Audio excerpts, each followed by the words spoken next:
DVS में आप सभी का स्वागत है। आज के सेशन में हम सभी लोग सेट नंबर 7 और क्लास नंबर 7 में हम सभी लोग प्रोग्रेस कर चुके हैं और आपके एग्जाम से मैं आप सभी से वादा किया था कि 10 सेट कंप्लीट कराऊंगा और निश्चित रूप से अगर आप सभी लोग कंप्लीट कर लेते हैं, 10 में 10 सेट कंप्लीट कर लेते हैं, ध्यानपूर्वक कंप्लीट करते हैं, तो निश्चित रूप से आप 15 में 15 निश्चित रूप से अचीव कर सकते हैं। मान लीजिए थोड़ी देर के लिए कहा जाए 15 आप नहीं भी प्राप्त कर लेते हैं, तो इतना आप जरूर कर सकते हैं कि 14 निश्चित रूप से आपका हर हाल में सही होगा ही होगा। अगर जिस तरीके से मैं क्वेश्चन करा रहा हूँ, हो सकता है ये क्वेश्चन हार्ड पूछ दे, कैलकुलेटिव बना दे, तो थोड़ा-सा बाय मिस्टेक या ओएमआर शीट भरने में आपका 1 नंबर मैथ में कट सकता है, अगर आपकी थोड़ी-सी कंसंट्रेशन लो होती है तो, जिसकी वजह से। अन्यथा आप 15 में 15 निश्चित रूप से प्राप्त कर सकते हैं। इसी के साथ हम लोग सेट नंबर 7 की शुरुआत करेंगे, लेकिन उससे पहले मैं आप सभी से एक आग्रह करना चाहता हूँ कि 9123427285 जो अभी आपको नंबर दिखाई दे रहे हैं, इस नंबर पे आप सभी लोग अपना एडमिट कार्ड हमें सेंड कर दीजिएगा। व्हाट्सएप नंबर है, इस नंबर पे आप हमें अपना एडमिट कार्ड सेंड कर दीजिएगा ताकि मैं भी आपका रिज़ल्ट चेक कर सकूँ और मुझे भी खुशी हो कि मेरे द्वारा पढ़ाए गए बच्चे इतना अच्छा नंबर प्राप्त किए हैं। बस इसी उद्देश्य से मैं आप सभी का एडमिट कार्ड चाहता हूँ। या आप इस नंबर को स्क्रीनशॉट कर लीजिए और आने वाले समय में जब आपका रिज़ल्ट आएगा, उस टाइम में भी आप हमें मार्कशीट सेंड कर दीजिएगा। Thank you so much for participating this session. आगे बढ़ते हैं नेक्स्ट क्वेश्चन की ओर, जो कि काफ़ी इंपॉर्टेंट होंगे आपके लिए। फर्स्ट क्वेश्चन के साथ सेशन की शुरुआत करेंगे। लेकिन उससे पहले आपको यह मराठी क्लासेस आपको कल मिल चुकी है। कल यह क्लासेस आपको मिल चुकी है। उम्मीद करता हूँ कि सभी बच्चे इस क्लास को देख चुके होंगे और 2 घंटे की क्लासेस है। थोड़ा-सा ध्यान से आप इस क्लास को ध्यान से देख लीजिएगा।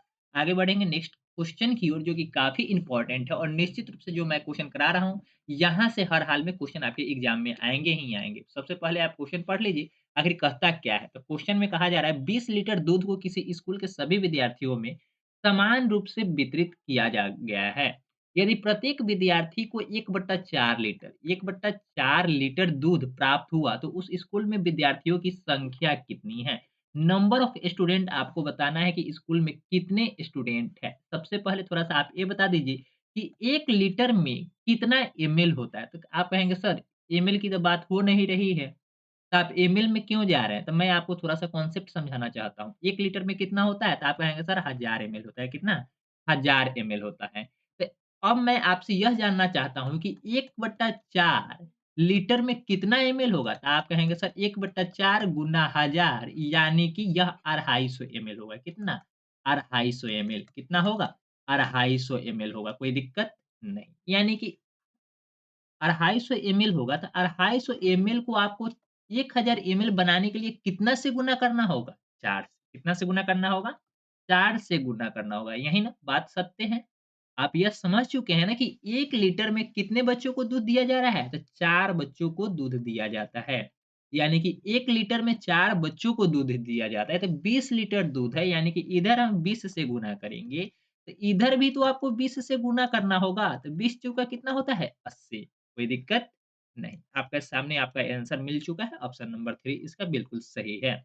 आगे बढ़ेंगे नेक्स्ट क्वेश्चन की ओर। नेक्स्ट क्वेश्चन भी काफ़ी इम्पोर्टेंट है। आगे बढ़ते हैं। यहाँ पे देखिए, सेकंड क्वेश्चन आपसे कहता है संख्या 10467 में किस अंक का अधिकतम स्थानीय मान होगा? प्लेस वैल्यू के बारे में आप सभी को पता होगा। क्या? प्लेस वैल्यू के बारे में आप सभी को पता होगा। तो क्वेश्चन में प्लेस वैल्यू निकालने की बात नहीं हो रही है। क्वेश्चन में कहता है कि 10467 में किस अंक का अधिकतम प्लेस वैल्यू होगा, यानी कि अधिकतम स्थानीय मान होगा। देखिए, अगर आप 7 का स्थानीय मान निकालेंगे तो 7 होगा, 6 का निकालेंगे तो 6 जीरो होगा। कैसे निकालते हैं इसके बारे में थोड़ा-सा चर्चा कर लेते हैं। तो देखिए 6 का हम लिखे कैसे, तो लेफ्ट साइड में सॉरी, राइट साइड में यहाँ पे जितना अंक होगा, अंक के राइट साइड में जितना अंक होता है उतना जीरो बिठाते हैं, ठीक है? तो अभी 6 के राइट साइड में मात्र 1 अंक है 7, इसलिए हम 1 जीरो बैठाए हैं। लेकिन यहीं 4 के जस्ट राइट साइड में देखेंगे तो 6 और 7 है, यानी कि 2 अंक है, तो यानी कि 2 जीरो बैठाएँगे। इसी तरीके से जीरो को देखेंगे तो जीरो पे आप कितना भी जीरो बिठाइएगा उसका मान जीरो ही होता है। यहाँ पे आगे देखा जाए तो आगे यहाँ पे देखेंगे 1 का, तो 1 पे कितने अंक बैठेंगे? कितने जीरो देखिए, 1 गो अंक है, 2 गो अंक है, 3 गो, 4 गो अंक है, इसलिए हम 4 जीरो बैठाएँगे। कितना? 4 जीरो बैठाएँगे। कितना? 4 जीरो बैठाएँगे। तो देखिए, अब आपके सामने आ चुका है 7, क्या आया है? 7, 60, उसके अलावा 60, 400, जीरो, 10,000। अब इसमें आप थोड़ा-सा ये ध्यान लगाइए कि इसमें सबसे बड़ा कौन है? तो आप तो देखेंगे 10,000 सबसे बड़ा होता है, यानी कि किस अंक का स्थानीय मान है? तो आप कहेंगे सर 1 का स्थानीय मान है। यानी कि सबसे अधिकतम मान किसका है? तो 1 का है, यानी कि ऑप्शन नंबर 3 बिल्कुल सही है। उम्मीद करता हूँ आपको प्लेस वैल्यू निकालने भी आ गया होगा। आप एक पॉइंट अपने माइंड में फिक्स कर लीजिएगा कि कभी भी किसी भी अंक का फेस वैल्यू चेंज नहीं होता है। फेस वैल्यू का मान है कि जातीय मान, क्या? जातीय मान इसको हिंदी में बोलते हैं, क्या बोलते हैं? जातीय मान बोलते हैं। और जातीय मान से थोड़ा-सा हम लोग चलेंगे। आप थोड़ा-सा ये बताइए कि जातीय मान को हम लोग इंग्लिश में फेस वैल्यू बोलते हैं। तो अभी आप क्लास देख रहे हैं, आपका फेस कै गो है? एगो फेस है ना? चेहरा कै गो है? एक ही गो है। मान लीजिए आप मार्केट में जाते हैं, तो आपका फेस कै गो हो जाएगा? चेंज हो जाएगा क्या? नहीं ना, आपका जो फेस रहेगा, क्या वही फेस रहेगा आपके पास? हाँ, बिल्कुल। तो उसी तरीके से जातीय मान भी चेंज नहीं होता। अगर मान लीजिए थोड़ी देर के लिए 3 का जातीय मान पूछा जाए, तो 3 का जातीय मान 3 ही होता है। 4 का जातीय मान पूछा जाए, तो 4 ही होगा। इसमें किसी भी अंक का जातीय मान पूछिएगा, मान लीजिए हम यहाँ पे फेस वैल्यू लिख देते हैं, क्या? Face value. तो 1 का फेस वैल्यू 1, 0 का 0, 4 का 4, 6 का 6, 7 का 7, कभी भी चेंज नहीं होता। यानी कि जिस अंक का फेस वैल्यू पूछेगा, बस वही फेस वैल्यू होगा, ठीक है? उम्मीद करता हूँ आपको फेस वैल्यू और प्लेस वैल्यू के बारे में बेसिक जानकारी के साथ-साथ इस क्वेश्चन को भी बनाने में आप सफल हो पाए होंगे। आगे बढ़ते हैं नेक्स्ट क्वेश्चन की ओर। नेक्स्ट क्वेश्चन भी काफ़ी इंपॉर्टेंट है, लेकिन थोड़ा-सा ध्यान से पढ़िए और ज्योमेट्री का बेसिक क्वेश्चन है। पढ़ने की आवश्यकता है, आप पढ़ेंगे तो निश्चित रूप से इसका बिल्कुल सही आंसर बताने योग्य होंगे। क्वेश्चन में कहता है एक बिंदु से होकर, मान लीजिए यह आपका बड़ा सा एक क्या है? बिंदु है। क्या है? यह एक बड़ा सा पॉइंट है, डॉट है, क्या है? बिंदु है। कोई दिक्कत नहीं। उम्मीद करता हूँ एक बड़ा सा क्या है? बिंदु है और आप सभी लोग क्वेश्चन पढ़ लिए होंगे। एक बिंदु से होकर खींची जा सकने वाली रेखाओं की संख्या। रेखाओं की संख्या पूछता है, तो यह एगो लाइन हो गया, 2 गो लाइन हो गया, 3 गो लाइन हो गया। इसके बीचों-बीच क्रॉस करना है। ताकि कितनी रेखाएँ खींची जा सकती हैं। तो देखिए, आप लाइन काउंट कर पा रहे हैं क्या? नहीं ना? यानी कि इस संख्या पे, एक बिंदु पे हम अप्रमित रूप से अनेक लाइन खींच सकते हैं, अनेक रेखाएँ खींच सकते हैं। यानी कि इसका बिल्कुल सही आंसर आपका ऑप्शन नंबर कितना होगा? ऑप्शन नंबर 4 हो जाएगा। मैं आपको यहीं पे एक जानकारी और बता दूँ कि आप सभी लोग सीटेट की पेपर दे रहे हैं, तो कहीं न कहीं आप बीपीएससी का टारगेट कर रहे होंगे। बिहार में होंगे तो निश्चित रूप से आने वाले बीपीएससी 3.0 को आप सभी बच्चे टारगेट कर भी रहे होंगे और आने वाले समय में 22 तारीख से आप इस एग्ज़ाम की तैयारी में लग भी जाएँगे। मैं आप सभी को एक जानकारी और बता दूँ कि 21 जनवरी को हम सभी लोग तो क्वेश्चन पेपर सॉल्व करेंगे, जो आपके एग्ज़ाम में पूछे गए होंगे उसको हम सभी लोग डिस्कस कर लेंगे। पेपर डिस्कस बोल सकते हैं। पेपर डिस्कस करेंगे और 21 तारीख को ही रात्रि में ही आपको एक और वीडियो मिलेगी 9 बजे के करीब में। कितने बजे? 21 जनवरी को रात्रि 9 बजे आपको एक वीडियो और मिलेगी जिसमें आपको बीपीएससी का सिलेबस पे चर्चा होगा। किस चीज़ पे? सिलेबस पे। किस पे? सिलेबस पे चर्चा होगा, लेकिन सिलेबस किस चीज़ का रहेगा? तो मैथ और रीज़निंग का रहेगा। आने वाले समय में 22 तारीख से मैं आप सभी के लिए क्लासेस भी मैथ और रीज़निंग का ऑर्गेनाइज़ करूँगा। कैसे करूँगा वह सभी जानकारी आपको 21 तारीख के रात में 9 बजे मिल जाएँगे। तो इस वीडियो को भी आप देख लीजिएगा और उम्मीद करूँगा आप सभी लोग मेरे साथ जैसे अभी सीटेट में तैयारी कर रहे हैं, उसी तरीके से आने वाले समय में बीपीएससी की भी तैयारी करेंगे। और इसमें आप सभी लोग तो बेहतर अंक प्राप्त करेंगे ही करेंगे, उसी तरीके से हम लोग बीपीएससी में भी अच्छे अंक प्राप्त करेंगे। हम सभी लोग अच्छे अंक प्राप्त करेंगे। आगे बढ़ेंगे नेक्स्ट क्वेश्चन की ओर। नेक्स्ट क्वेश्चन भी काफ़ी इम्पोर्टेंट है। अंक 0, 3, 5 की पुनरावृत्ति किए बिना, कहता है 0, 3 और 5 को पुनरावृत्ति किए बिना, यानी कि पुनरावृत्ति का मतलब होता है एक अंक को हम एक बार ही लिखें, बार-बार इसको दोहराना नहीं है। किए बिना इन 3 अंकों के उपयोग से 3 अंकों की कितनी भिन्न-भिन्न संख्याएँ बनाई जा सकती है? कितनी भिन्न-भिन्न संख्याएँ बनाई जा सकती है? यानी कि अलग-अलग संख्या बनाई जा सकती है। तो 503, 305 ठीक है? कोई दिक्कत? बिल्कुल नहीं। इससे अगला बनेगा क्या? 3, 5, 0 अगला आपका क्या बनेगा? यहाँ पे बन जाएगा 5, 3, 0 कोई दिक्कत? बिल्कुल नहीं। नहीं ना? अब यहाँ पे थोड़ा-सा ये पलट के लिखिए, इसको पलट के लिखिएगा तो क्या हो जाएगा? पलट के लिखिएगा तो 305 और यहाँ पे 350 तो यहाँ पे कितना बन गया? 530 कोई दिक्कत? बिल्कुल नहीं। 530 3 गो अभी कै गो बना? 4 गो। इसके अलावा हम कोई भी संख्या नहीं बना सकते हैं 3 अंकों की संख्या। अगर मान लीजिए हम 0 को आगे लिख देते हैं 35 या 053 लिख देते हैं, तो क्या यह कोई संख्या बना? नहीं ना, बना संख्या तो बना लेकिन कितने अंक का है? 035 को हम 35 भी लिख सकते हैं और 053 को 53 भी लिख सकते हैं। तो ये 2 ही अंक का संख्या ना बना। तो 2 अंक का आपको संख्या नहीं बनाना है। कितने अंक का संख्या बनाना है? आपको 3 अंक का संख्या बनाना है। इसलिए आपका बिल्कुल सही आंसर ऑप्शन नंबर 4 हो जाएगा, कोई दिक्कत नहीं। आगे बढ़ेंगे नेक्स्ट क्वेश्चन की ओर, नेक्स्ट क्वेश्चन भी काफ़ी इम्पोर्टेंट है। यहाँ पे देखिए, कहता है 4 अंकों की अधिकतम और न्यूनतम संख्याओं का योगफल क्या होगा? योगफल का सबसे पहले आप लोग माइंड में फिक्स कर लीजिए। इसका मतलब होता है एडिशन यानी कि ऐड करना यानी कि जोड़ना। क्या करना? जोड़ना क्या होता है? जोड़ना होता है। कोई दिक्कत नहीं, जोड़ना होता है। कहता है 4 अंकों की अधिकतम और न्यूनतम संख्याओं का योगफल है। 4 अंकों की अधिकतम, तो 4 अंक यानी कि 4 डिजिट का आपको अधिकतम संख्या बताना है। तो सबसे बड़ी अंक कौन-सा है? तो आप कहेंगे सर 9, सबसे बड़ी अंक 9 है। तो जब 4 अंकों की सबसे बड़ी संख्या बनानी हो, तो आप आँख बंद कीजिए और 4 गो 9 लिख दीजिए। कितना 9? तो 4 9 लिख दीजिए। इसी तरीके से जब न्यूनतम की बात होगी, तो आप हम जब आपसे पूछेंगे कि बताओ अब सबसे छोटी न्यूनतम संख्या कौन-सी है? सबसे छोटी अंक कौन है? तो आप क्या कहेंगे? सर 0 और 1 है। 0 है, सबसे छोटी अंक की बात हो तो 0 है, इससे थोड़ा-सा बड़ा यानी कि 1 होगा। तो आप 4 गो 0 लिखेंगे, 4 गो 0 लिखेंगे तो कोई अंक हुआ? कोई मान इसका मिला? कोई संख्या बना? बिल्कुल नहीं। तो आप 3 0 लिखेंगे और 1 0 के बदले में आप 1 लिखेंगे। कोई दिक्कत नहीं। तो ये आपको 4 अंकों की स्मॉलेस्ट नंबर हो गई। क्या? स्मॉलेस्ट नंबर और या लार्जेस्ट नंबर बन गई है। अब कहता है योगफल, तो योगफल का मतलब हम सभी लोग पहले ही माइंड में क्या फिक्स कर लिए हैं? जोड़ना। क्या? जोड़ना है यानी कि जोड़ करना है। तो 9,999 में 1,000 जोड़ देंगे तो कितना हो जाएगा? 10,999 10,000 999 आपका ऑप्शन नंबर कौन-सा सही है? तो आपका ऑप्शन नंबर 2 बिल्कुल सही है। आगे बढ़ेंगे नेक्स्ट क्वेश्चन की ओर। नेक्स्ट क्वेश्चन इम्पोर्टेंट है लेकिन यहाँ पे फ्रैक्शन की बात हो रही है, तो थोड़ा-सा हम लोग फ्रैक्शन के बारे में जानकारी प्राप्त कर लेते हैं क्योंकि आपके एग्ज़ाम में इस टाइप के भी क्वेश्चन पूछे जा सकते हैं, जो कि आपके एग्ज़ाम में निश्चित रूप से बेहतर रोल निभाएँगे, आपके एग्ज़ाम में क्वेश्चन पूछे जाएँगे। फ्रैक्शन के बारे में क्वेश्चन था, तो थोड़ा-सा हम लोग फ्रैक्शन के बारे में जानकारी प्राप्त कर लेते हैं। सबसे पहले फ्रैक्शन वो हिंदी में कहते क्या हैं? तो आप कहेंगे सर फ्रैक्शन को हम सभी लोग भिन्न कहते हैं और भिन्न को हम लोग डिनोट कैसे करते हैं यानी कि लिखते कैसे हैं? तो आप कहेंगे सर अल्फा बाई बीटा यानी कि ए बाई बी के फॉर्म में लिखते हैं यानी कि अंश और हर के रूप में लिखते हैं। किस रूप में? तो ऊपर में अंश और नीचे में हर के रूप में लिखते हैं यानी कि फ्रैक्शन के रूप में लिखते हैं। कोई दिक्कत नहीं। आप ये भी कह सकते हैं कि ए को हम लोग अंश कहेंगे और बी को हर कहेंगे। कोई दिक्कत बिल्कुल भी नहीं। आगे चलिए, थोड़ा-सा आगे चलेंगे तो यहाँ पे फ्रैक्शन 3 प्रकार की होती है। कितनी प्रकार की?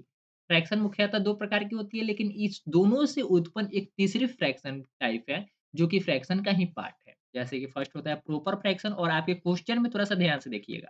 प्रॉपर फ्रैक्शन की भी बात हुई है और इम्प्रॉपर फ्रैक्शन की भी बात हुई है। तो यहाँ पे जो मैं आपको कॉन्सेप्ट समझा रहा हूँ, इस कॉन्सेप्ट को आप समझ जाते हैं, तो निश्चित रूप से क्वेश्चन को पढ़ते ही उसका बिल्कुल सही आंसर बताने में आप सक्षम होंगे। आप नहीं समझ पाएँगे, ध्यान से नहीं देखेंगे तो निश्चित रूप से इस टाइप के जब क्वेश्चन आपके एग्ज़ाम में आएँगे तो आप नहीं बना पाएँगे, ठीक है? तो थोड़ा-सा ध्यान से देख लीजिए। यहाँ पे मिक्स्ड फ्रैक्शन होता है, तीसरा नंबर जो फ्रैक्शन है, इसको क्या कहते हैं? मिक्स्ड फ्रैक्शन बोलते हैं। प्रॉपर फ्रैक्शन को हम लोग हिंदी में क्या बोलते हैं? उचित भिन्न, क्या? उचित भिन्न। इम्प्रॉपर फ्रैक्शन को अनुचित भिन्न, क्या? अनुचित या अउचित भिन्न, अनुचित भिन्न बोलते हैं, क्या? अनुचित भिन्न, यानी कि वह सही वह सही फ्रैक्शन ना हो। मिक्स्ड फ्रैक्शन में प्रॉपर और इम्प्रॉपर दोनों का मिश्रण होता है, यानी कि इसको हम बोल सकते हैं सम्मिश्रित भिन्न, क्या? सम्मिश्रित भिन्न, मिश्रित भिन्न भी बोल सकते हैं, क्या? सम्मिश्रित या मिश्रित भिन्न, कोई दिक्कत बिल्कुल नहीं। आप कैसे पहचानेंगे कि सर कौन-सा प्रॉपर है, कौन-सा इम्प्रॉपर है और कौन-सा मिक्स्ड है? तो मैं आपको बता दूँ, समझने के लिए और कॉन्सेप्ट को अच्छे से समझने के लिए मैं आपको बता रहा हूँ कि प्रॉपर फ्रैक्शन यानी कि जब लिखा जाएगा तो निश्चित रूप से ए बाई बी के फॉर्म में ही लिखा जाएगा, यानी कि अंश और हर के रूप में ही लिखा जाएगा। तो यहाँ पे अंश आपका बड़ा होगा, क्या होगा? अंश बड़ा होगा जबकि हर क्या होगा? छोटा होगा। हर क्या होगा? छोटा होगा। किससे? तो अंश से। इम्प्रॉपर फ्रैक्शन है तो क्या आपको ए बाई बी के फॉर्म में नहीं लिखेंगे? लिखेंगे तो इसी फॉर्म में ए बाई बी के फॉर्म में ही, लेकिन यहाँ पे आपका अंश छोटा हो जाएगा किससे? यहाँ पे अंश छोटा होगा किससे? हर से छोटा हो जाएगा। इम्प्रॉपर फ्रैक्शन या मिक्स्ड फ्रैक्शन का सीधा-सा उदाहरण यही है कि इसमें प्रॉपर फ्रैक्शन और मिक्स्ड फ्रैक्शन दोनों का मिश्रण देखने को मिलेगा। प्रॉपर और इम्प्रॉपर दोनों का मिश्रण देखने को मिलेगा। एग्ज़ाम्पल के थ्रू भी हम लोग समझ लेते हैं कि किस अंक को प्रॉपर फ्रैक्शन कहेंगे और किस अंक को इम्प्रॉपर फ्रैक्शन कहेंगे। देखिए यहाँ पे एग्जाम्पल की बात करें प्रोपर फ्रैक्शन की, तो प्रोपर फ्रैक्शन हम लोग कहेंगे किसको? तो ऊपर में हमें अंश क्या चाहिए? छोटा चाहिए। तो 1 बटा क्या? 2, 1 बटा 2, 1 बटा 2 कोई दिक्कत नहीं। सॉरी यहाँ पे थोड़ा-सा नंबर हम लोग इरेज़ कर लेते हैं। यहाँ पे हर बड़ा होगा, यहाँ पे अंश बड़ा होगा। कोई दिक्कत नहीं। इस बात को आप ध्यान में रखेंगे, थोड़ा-सा माइनर मिस्टेक थी। 1 बटा 2, 1 बटा 2 यहाँ पे 3 बटा 3/4 यहाँ पे 5/7, 6 कुछ भी हो सकता है, ठीक है? इसी तरीके से यानी कि ऊपर वाला हमारा क्या होगा? ऊपर वाला हमारा छोटा होगा और नीचे वाला बड़ा होगा। यानी कि कहने का मतलब है कि अंश आपका छोटा होगा किससे? लेकिन हर से छोटा होगा। आगे चलते हैं, इम्प्रॉपर की बात हो रही है तो यहाँ पे 2/1 हो सकता है, 3/2 हो सकता है, 5/7 हो सकता है, 5/3 5/7 नहीं होगा, 5/7 जब इम्प्रॉपर फ्रैक्शन होगा, ठीक है? इम्प्रॉपर में ऊपर वाला यानी कि अंश हमारा क्या होगा? बड़ा होता है, किससे? हर से। मिक्स्ड फ्रैक्शन का है, इसमें आपको प्रॉपर फ्रैक्शन को भी देखने को मिलेगा यानी कि 2 पूर्णांक 1/2 भी। तो 1/2 को हम लोग क्या कहते हैं? प्रॉपर फ्रैक्शन और 2 को यानी कि 2/1 है ना, तो 2 को हम लोग क्या कहेंगे? इम्प्रॉपर फ्रैक्शन कहेंगे। यानी कि यह मिक्स्ड फ्रैक्शन का एग्जाम्पल है, कोई दिक्कत नहीं। अब यहाँ पे थोड़ा-सा समझ जाइए जो आपके क्वेश्चन में कहता है प्रॉपर यानी कि उचित भिन्न और अनुचित भिन्न का गुणनफल। किसका बात हो रहा है? गुणनफल यानी कि मल्टीपल का बात हो रहा है। किसका? मल्टीपल का बात हो रहा है। किसका, किसका? तो प्रॉपर फ्रैक्शन का। मान लीजिए 1/2 और गुणा क्या? 3/2 मान लेते हैं। इम्प्रॉपर है, यानी कि उचित और अनुचित का जो मान होगा वह हमेशा क्या आता है? तो नीचे 3/4 यानी कि फिर से यह क्या बन गया? प्रॉपर फ्रैक्शन ही बना ना, ऊपर में छोटा है और नीचे में बड़ा है, कोई दिक्कत नहीं। दूसरा एग्जांपल ले लेते हैं, 3/4 है, यहाँ पे फिर से 2 ले लेते हैं। तो यहाँ पे कटाएँगे तो यह क्या हो जाएगा? यह क्या हो जाएगा? यहाँ पे देखिए, यहाँ पे कटाएँगे तो यहाँ पे 2 हो जाएगा, यानी कि यह क्या आ गया 3/2, 3/2, 3/2, 3/2 आया ना? बिल्कुल। देखिए 3/2 आया तो यहाँ पे 3/4 है तो यह प्रॉपर फ्रैक्शन कहा रहा है क्या? यह प्रॉपर फ्रैक्शन कहा रहा है, लेकिन यहाँ पे जो यह है, यह इम्प्रॉपर फ्रैक्शन कहा रहा है। तो हम कैसे कह सकते हैं कि इम्प्रॉपर और प्रॉपर फ्रैक्शन दोनों का गुणनफल हमेशा प्रॉपर फ्रैक्शन ही आएगा या इम्प्रॉपर फ्रैक्शन ही आएगा। यहाँ पे तो एक बार इम्प्रॉपर और प्रॉपर दोनों को यानी कि उचित भिन्न और अनुचित भिन्न दोनों को गुणनफल किए, गुणा किए तो एक बार प्रॉपर फ्रैक्शन यानी कि उचित भिन्न आ गया और दूसरी बार किए तो अनुचित भिन्न जिसको इम्प्रॉपर फ्रैक्शन भी बोलते हैं, वह आ गया। तो हम कैसे कह सकते हैं कि हमेशा कोई एक ही आ सकता है, जिसको हम लोग फिक्स नहीं कर सकते हैं। यहाँ पे ऑप्शन को देख लेते हैं, उसके अकॉर्डिंग हमारा बिल्कुल सही आंसर होगा। थोड़ा-सा यहाँ पे इसको स्क्रीनशॉट करना चाहे तो आप स्क्रीनशॉट कर लीजिएगा। निश्चित रूप से ये क्वेश्चन आपके एग्ज़ाम में हर हाल में इस टाइप के क्वेश्चन आपके एग्ज़ाम में रहेंगे ही रहेंगे। उम्मीद करता हूँ आप सभी लोग स्क्रीनशॉट कर लिए होंगे और हम लोग चलते हैं क्वेश्चन पे। क्वेश्चन पे कहता है एक उचित भिन्न और एक विषम भिन्न। तो उचित भिन्न का एक एग्ज़ाम्पल बताइए। आप कहेंगे सर 1/2 ऊपर में छोटा होना चाहिए और नीचे में बड़ा यानी कि अंश छोटा होना चाहिए हर से। और यहाँ पे 3/2 हो गया ना? अब कहता है गुणनफल। उचित भिन्न और विषम भिन्न दोनों से बड़ा होता है। उचित भिन्न और विषम भिन्न दोनों से बड़ा होता है। कैसे बड़ा होता है? इसका आंसर आप ऑप्शन को पढ़ लीजिएगा और जो मैं कॉन्सेप्ट बताया है उसके आधार पे आप हमें कमेंट कर दीजिएगा नीचे कि इस क्वेश्चन का बिल्कुल सही आंसर क्या होगा? कोई दिक्कत नहीं। अगर आप कहेंगे तो इस क्वेश्चन का मैं आंसर कमेंट सेक्शन में पिन कर रहा हूँ और आप सभी बच्चे को कहा गया था एडमिट कार्ड सेंड कर देने के लिए। तो मैं उम्मीद करता हूँ कि बहुत सारे बच्चे एडमिट कार्ड अपना भेज दिए होंगे। आगे चलते हैं, यहाँ पे क्वेश्चन का आंसर आपके सामने उपलब्ध है, ऐसा इसलिए क्योंकि मैं आप सभी से एक नंबर लेना चाहता हूँ, ठीक है? जो कि क्वेश्चन को एक बार पहले पढ़ लीजिए, आप सभी लोग बताने में सक्षम भी होंगे। 1 और 50 के बीच में कितने अभाज्य युग्म हैं? सबसे पहले थोड़ा-सा आप ये बताने की कृपा करेंगे क्या? अभाज्य संख्या कहते किसको है? अभाज्य संख्या कहते किसको है? आप कहेंगे सर अभाज्य संख्या पूछने की बात है क्या? हम सभी को पता है कि अभाज्य संख्या का केवल 2 ही फैक्टर होता है। ये पहला 1 और दूसरा हुआ खुद संख्या जिसको इटसेल्फ बोलते हैं क्या? जिसको खुद इटसेल्फ बोलते हैं, वह खुद का नंबर है। यानी कि पहली क्या 1 और दूसरा वह खुद संख्या यानी कि मात्र 2 ही फैक्टर होता है। उदाहरण के तौर पे लिया जाए तो 1 का बताइए तो कै गो फैक्टर है? 1 का तो 1 के अलावा कोई फैक्टर है ही नहीं। तो 2 गो फैक्टर हुआ क्या? नहीं ना। तो 1 आपका अभाज्य संख्या नहीं होगा। दूसरा 2 है तो 2 का कितने फैक्टर हुए? यह तो पहला 1 हो जाएगा और दूसरा 2 हो गया। यानी कि 2 फैक्टर हुए ना, यानी कि यहाँ पे आपका क्या हो गया? यह प्राइम नंबर हो गया, यानी कि अभाज्य संख्या बन गया। यहाँ पे अभाज्य संख्या की तो बात हो ही रही है, लेकिन अभाज्य युग्म की बात हो रही है।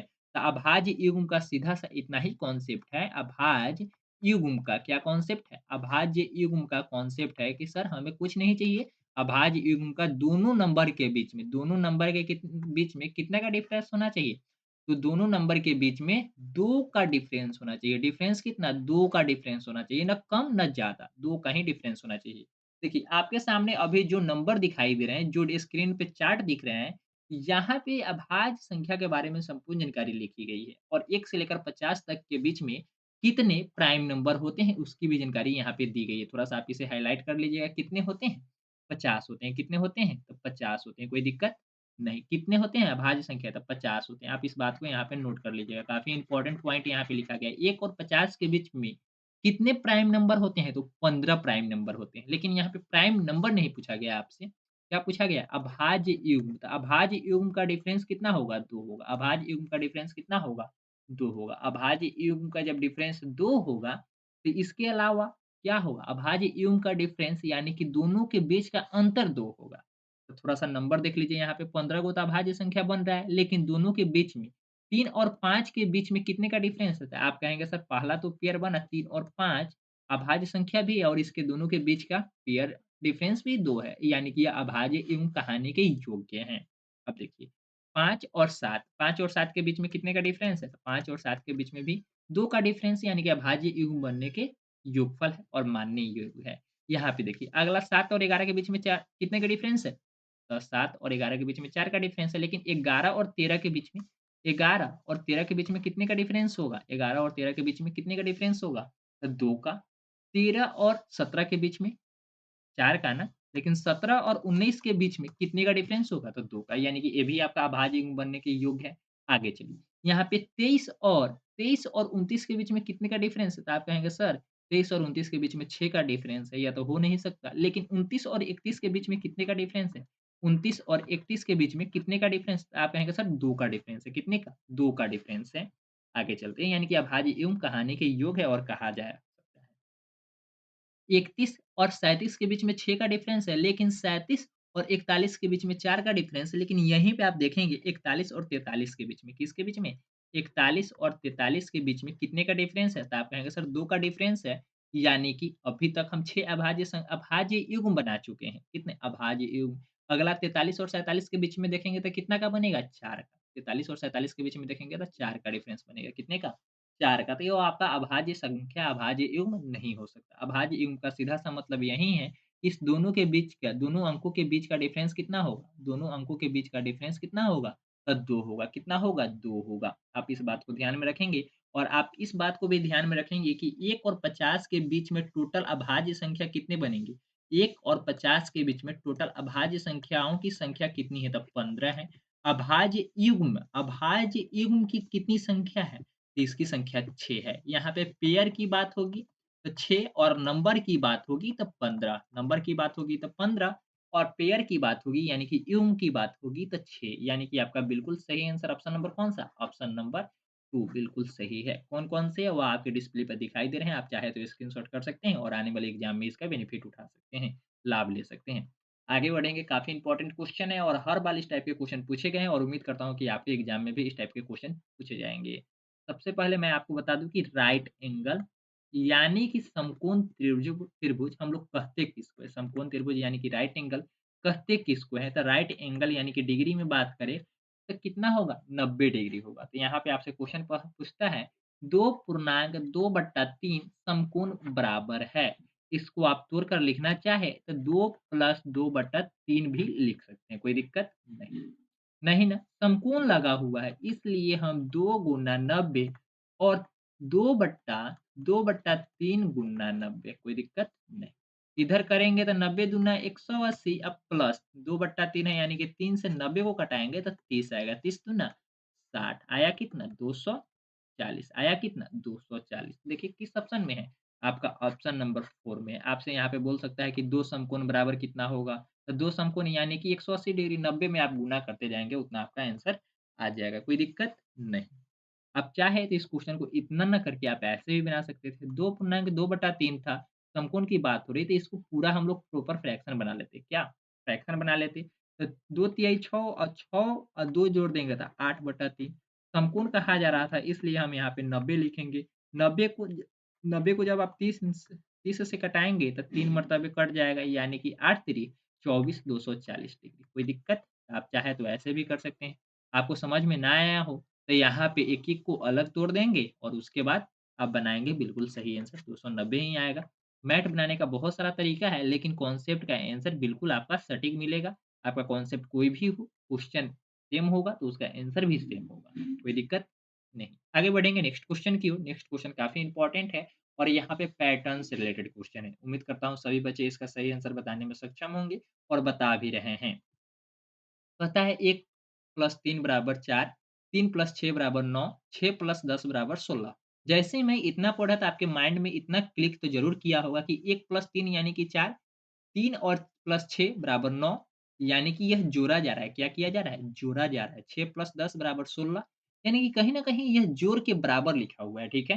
तो इधर 4 देखेंगे तो 2 का स्क्वायर है, इधर देखेंगे तो यह 3 का स्क्वायर है, यह देखेंगे तो 4 का स्क्वायर है। तो क्या आपके माइंड में यह आया कि इधर होगा जो 25 का स्क्वायर होगा यानी सॉरी 5 का स्क्वायर होगा यानी कि 25? तो क्या किसी भी हाल में यह 24 होने की संभावना है? तो आप कहेंगे सर 24 तो होने की कभी भी किसी भी हाल में कोई संभावना है ही नहीं। जब नहीं है, तो यह आपका ऑप्शन नंबर 1 और 4 तो गलत हो गया ना। तो आपका सही अभी तक कौन है? या तो दूसरा सही होगा या तो चौथा सही होगा, या तो दूसरा सही होगा या तो चौथा सही होगा, ठीक है? लेकिन यहाँ पे हम लोग दूसरा भी एक कंडीशन देख लेते हैं। यहाँ पे कहता है, इधर है 2 का डिफरेंस, कितने का? 2 का। इधर है आपका 3 का।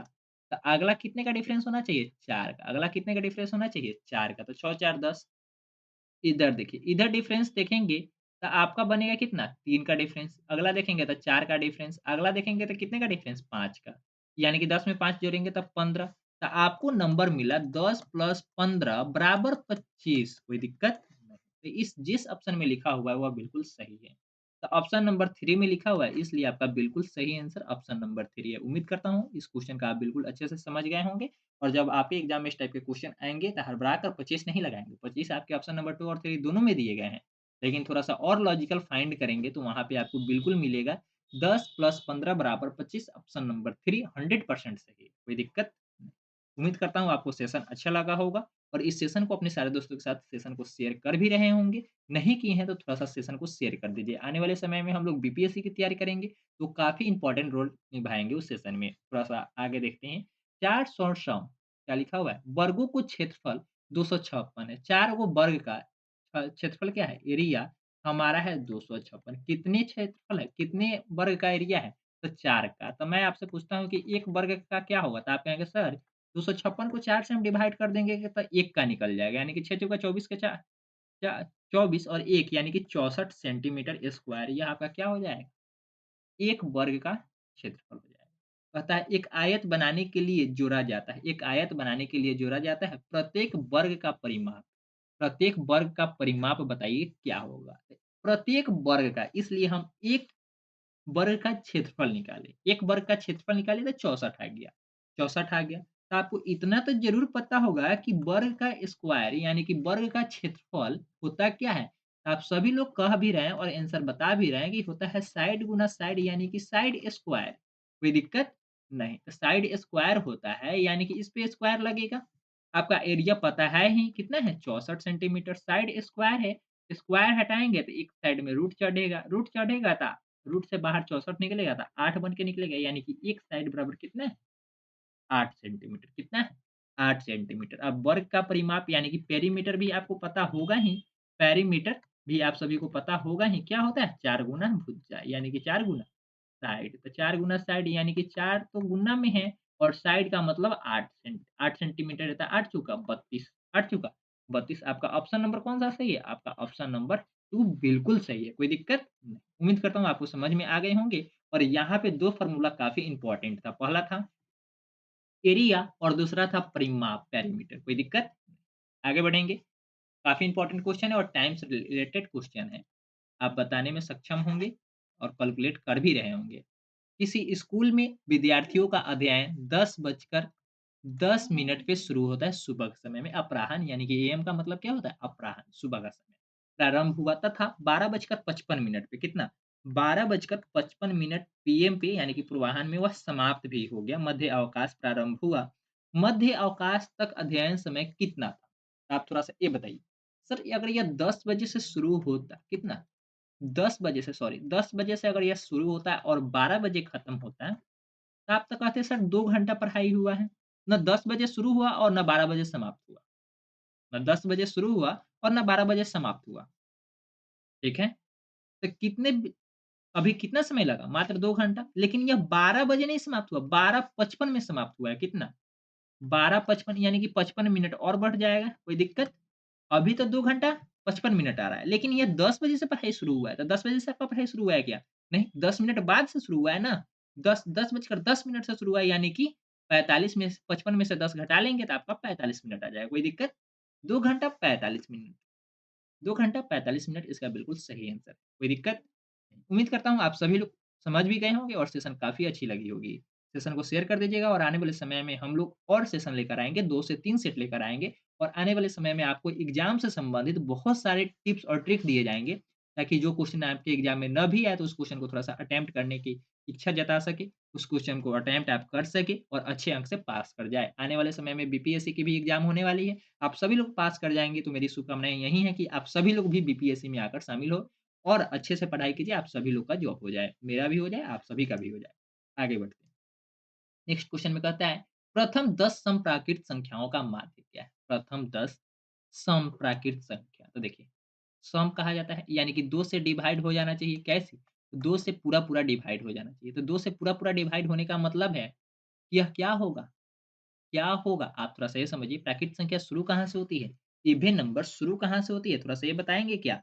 आप कहेंगे सर इवेन नंबर के बारे में तो जानकारी नहीं है, वह शुरू कहाँ से होती है? लेकिन मैं इतना ज़रूर आपको बता सकता हूँ, कि यह संख्याएँ 2 से कट जाती है। क्या? 2 से कट जाती है। कितने से कट जाती है? 2 से इस क्या 2 से कट जाती है। पूरा-पूरा क्या हो जाती है? कट जाती है।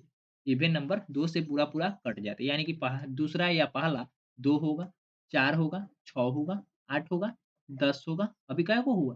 3 और 2 5 हुआ। अगला 12, 14, 16 और 18। कोई दिक्कत नहीं। अभी तक कितना लिखे हम? 8 को लिखे। इसके अलावा 0 से सम संख्या हमारी जो होती है, वह 0 से शुरू होती है और माध्य का मतलब होता है, यानी कि एवरेज का ही फ़ॉर्मूला सभी का योग। माध्य को हम लोग एवरेज भी बोलते हैं, औसत भी बोलते हैं। क्या? औसत भी बोलते हैं, दोनों का क्षेत्रफल सेम है। सभी संख्याओं का योग यानी कि सम ऑफ डाटा आँकड़ों का योगफल, आँकड़ों का योगफल और नंबर ऑफ डाटा कितना संख्या है, नंबर ऑफ डाटा कितना नंबर है, कोई दिक्कत? नहीं। कोई ना दिक्कत? बिल्कुल नहीं। कोई दिक्कत है? नहीं। नहीं ना? यहाँ पे इसको सभी को जोड़ लीजिएगा और 10 से भाग कर दीजिएगा, जो आपका आंसर आएगा वो बिल्कुल सही होगा। उम्मीद करता हूँ कि सभी लोग अच्छे से इसका आंसर बताने में सक्षम होंगे। 18 और 12 को जोड़ेंगे तो आपका हो जाएगा 30। कितना हो जाएगा? 30। 14 और 16 को जोड़ेंगे तो 30 हो जाएगा, ठीक है? यहाँ पे देखिए, 6 और 4 को जोड़ेंगे तो आपका 10 हो जाएगा। 2 और 8 को जोड़ेंगे तो 10 हो जाएगा और यहाँ पे 10 पहले से। तो 10, 10, 20 अब 20 और 10 30, 30 और 30 60 और 60 और 30 90, 90 बटा 10 ऑप्शन 9। कोई दिक्कत? 9 आ रहा है। कितना आ रहा है? 9। तो 9 ना होकर यहाँ पे ऑप्शन आपका 0 से शुरू ना होकर 20 से सही होगा। कितना से? 20 से सही होगा। तो 110 आ जाएगा। कितना हो जाएगा? 110 बटा 10 यानी कि 11। आपका ऑप्शन नंबर कौन-सा सही है? ऑप्शन नंबर आपका 2 सही है। कोई दिक्कत? बिल्कुल भी नहीं। उम्मीद करता हूँ आप सभी को समझ में आ गए होंगे और बेहतर तरीके से समझ में आए होंगे। आगे बढ़ेंगे नेक्स्ट क्वेश्चन की ओर। नेक्स्ट क्वेश्चन भी काफ़ी इम्पोर्टेंट है। यहाँ पे हम सभी लोग करते हैं क्या, आज का सेशन यहीं पे समाप्त हो चुका है। काफ़ी इम्पोर्टेंट सेशन था। अगर आपको पसंद आया हो तो लाइक कर दीजिएगा, सेशन को शेयर कर दीजिएगा और आने वाले समय में अभी हम लोग 3 सेट और कंप्लीट करेंगे। सेट नंबर 8, 9 और 10। 10 नंबर सेट जो होगा वह काफ़ी इम्पोर्टेंट होगा और आपके एग्ज़ाम से मात्र 1 से 2 दिन पहले होगी। मैं आप सभी को एक जानकारी एक और बता दूँ कि कल हम सभी लोगों की क्लासेस नहीं हुई थी due to net issue. Net साथ चल ही नहीं रहा था। बताइए, हम सभी लोग डिजिटल रूप से जुड़े हुए हैं और जब तक नेट नहीं चलेगा तब तक हम आपके साथ कैसे कनेक्ट कर सकते हैं? कैसे जुड़ सकते हैं? जिसकी वजह से हम लोग कल नहीं जुड़ पाए, उसके लिए सॉरी, क्षमा चाहता हूँ। आगे से जो भी होगी हम लोग नेट के साथ इश्यू को सोल्व कर लेंगे और आने वाले समय में हम लोग लगातार क्लासेस में जुड़े रहेंगे। आज के लिए इतना ही। फिर से आप लोग ध्यान से पढ़िए और आप सभी का सीटेट 21 जनवरी को है, अच्छे से एग्ज़ाम भी दीजिएगा। Thank you so much for participating this session. Thank you. Bye bye. Good night.